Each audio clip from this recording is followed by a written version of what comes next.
Good evening, and welcome to Moonlight Whispers.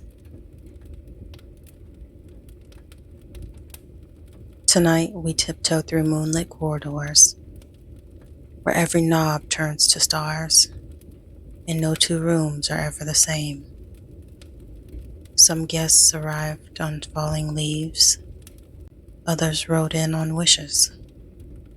There's a girl who dreams in lullabies, a boy who speaks in riddles, and a prince made of forgotten bedtime stories. And you've just arrived. So pull the blanket close, and I'll tell you what happened that first night you checked in. So settle in, let the noise fade, and let the story begin. The Star Capsule Hotel. It started quite simply with a letter, silver ink dancing across deep blue paper, folded like a secret meant only for you. You're not sure who sent it, but there, plain as starlight, was your name in a script that somehow felt familiar. You open it, just 2 lines. Your suite is ready. Check-in begins at twilight. No return address, only a wax seal shaped like a comet. You blink at the letter, puzzled. Check-in? Check-in where? You murmur. You flip it over, and on the back, as if inked just for you, are directions to a place you've never heard of, the Star Capsule Hotel. You raise an eyebrow. That name sounds a little suggestive, you mutter, lips twitching. Still, curiosity tugs at you, and despite every bit of common sense telling you not to, you follow the map. You follow the instructions without questioning why. Up a hill paved with the stones that shimmered faintly, down an alley lit by lanterns shaped like moons. At the very end, a tall building made of glass and velvet night stood waiting. The Star Capsule Hotel, read the sign. You pause outside, squinting up at it. Yeah, this looks very suggestive, you mutter. But once again, like something unseen is gently guiding your steps, you walk inside. Inside, a lobby with constellations woven into the carpet, ceiling fans that turned like Saturn's rings, and a receptionist with opal eyes who greeted you with, "Welcome, traveler. We've been expecting you." Before you can ask a single question, they guided you towards the elevator. The door slid open soundlessly, and you stepped in, hesitant, curious. There were no buttons, only a dial etched with constellations. The receptionist reached in and turned it gently to Lyra. The doors closed, and the elevator began to rise, or fall, or drift. You weren't sure. When the doors opened, you stepped into a hallway made of velvet and stardust. The walls pulsed softly with light, like a heartbeat. But just ahead, one door glowed differently, like it had been waiting for you all along. Suite 407. When you reached it, the numbers had vanished, replaced by a gently swirling galaxy. And when you touched it, the stars parted. Inside, the room was quiet, but not empty. The bed curled softly, like a nest woven from moonlight and linen. Above, the ceiling unraveled a galaxy in slow, tender spirals. Time didn't pass here, it simply breathed. A telescope sat nearby, aimed not outward, but inward. On the pillow, a journal written in your own hand, though you had no memory of writing it. Beyond the curved window, dozens of capsules drifted gently through the stars, each one aglow, each one carrying a quiet story. For a moment, you simply watched, wondering how many stories floated out there, unfinished, waiting, like you. And one of those stories was headed straight for yours. There was a soft knock at your door.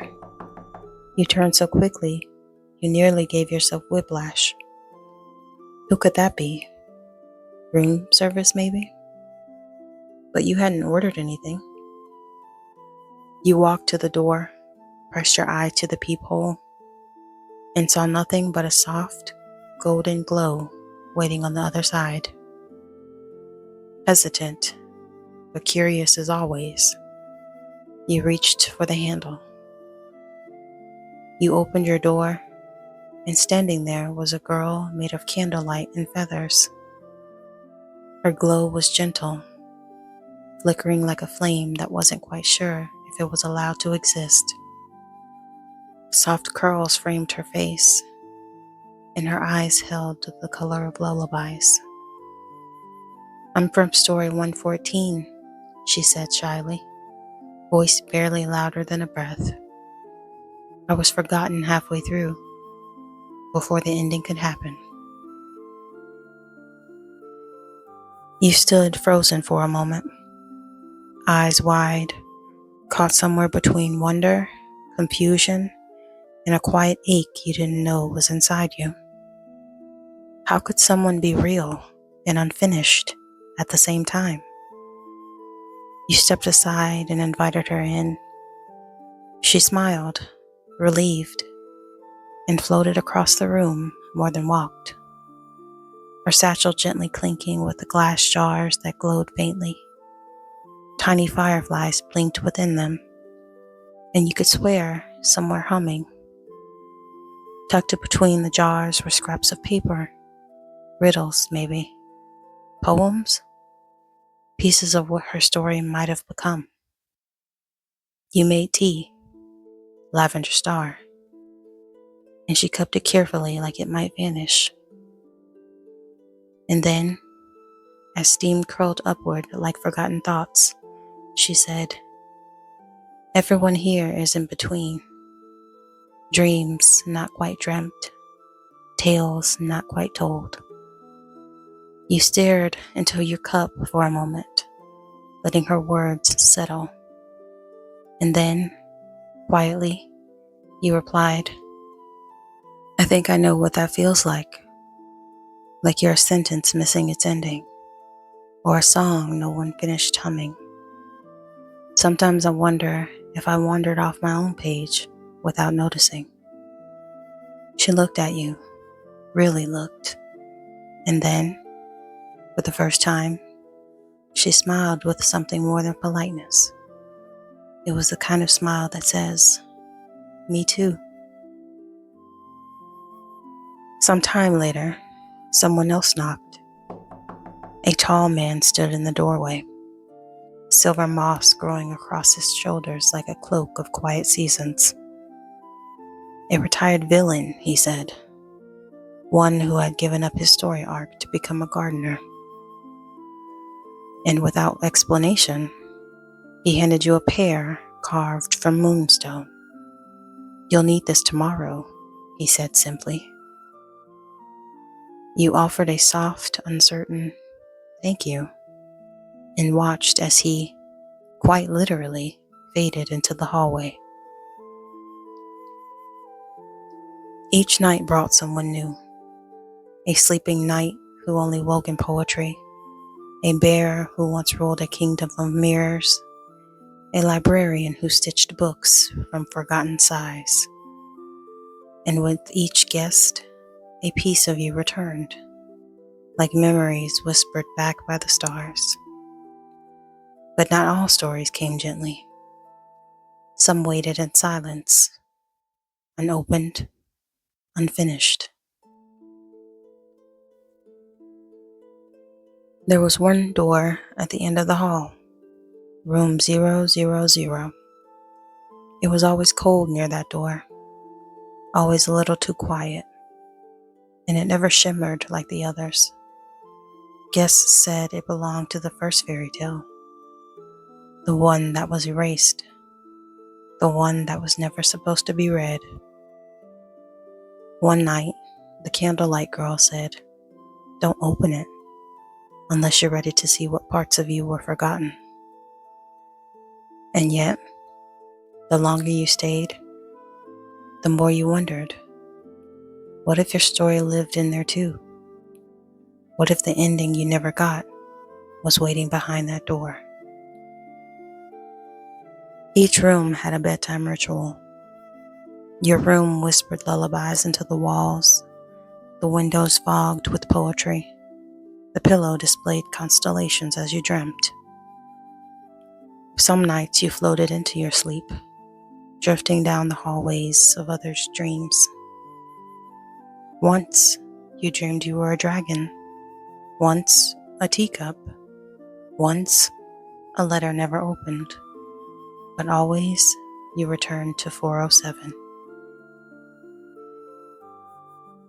One morning, the room began to shift. The stars above the bed blinked in a new rhythm. The telescope now showed your future. You were walking into a mist, hand in hand with someone whose face you couldn't yet see. The journal on the pillow wrote by itself now. Tonight's entry read, "You are nearly whole. One more door remains." And suddenly, you knew. Room 000 was no longer something to fear. It was your beginning and your invitation to write the ending. You opened the door. Inside, a galaxy unraveling, not exploding, but unfolding like a bloom in the dark. There were memories here you buried, dreams you abandoned, versions of you that never got to be. A tiny version of yourself sat in the corner, playing with paper stars. They looked up and said, "I've been waiting for you to come back." You stayed a while, not to mourn, but to gather, to collect the parts of your story that weren't polished or poetic, but real and worthy. And when you left room 000, the hallway seemed brighter. Your room pulsed with a steadier light. The galaxy above your bed spun a little faster, and you slept deeply. The next morning, you stepped into the lobby. The air felt softer here, like the space between waking and dreaming. The receptionist was already waiting. "How was your stay?" they asked. You smiled. "I think I found the part of me that was still dreaming." They nodded gently. "You're always welcome back. Your capsule knows your name now." Behind them, the stars shimmered faintly on the lobby walls, a quiet reminder that nothing here ever truly slept. You lingered for a moment, not because you were lost, but because leaving something beautiful is always a kind of ache. The elevator door slid open behind you with a hush. The dial turned on its own. This time, it pointed to Orion. But you didn't need direction anymore, because now you carried a galaxy inside you. Outside, as you carry on your way, somewhere in the distance, you hear the hotel whisper, "Come back when you're ready." Your dreams will know the way. So if you ever feel adrift again, if the world forgets your name, or if you forget it yourself, just look up. The Star Capsule Hotel is still here, waiting, quietly, patiently. Room 407 still glows faintly, holding your journal, your telescope, and the pillow that knows your dreams. The fireflies are still in their jars, and the kettle hums with warmth, and the stars remember what you're made of. Sleep well, traveler. You're never truly lost, only on pause, and your story is still being written. Thank you for joining me here under the moonlight. If your eyes are still open, I hope your heart feels a little quieter. And if you're already dreaming, may your rest be soft and your spirit be at ease. Until the next whisper, subscribe, and I'll be waiting for you beneath the moonlight. Sweet dreams.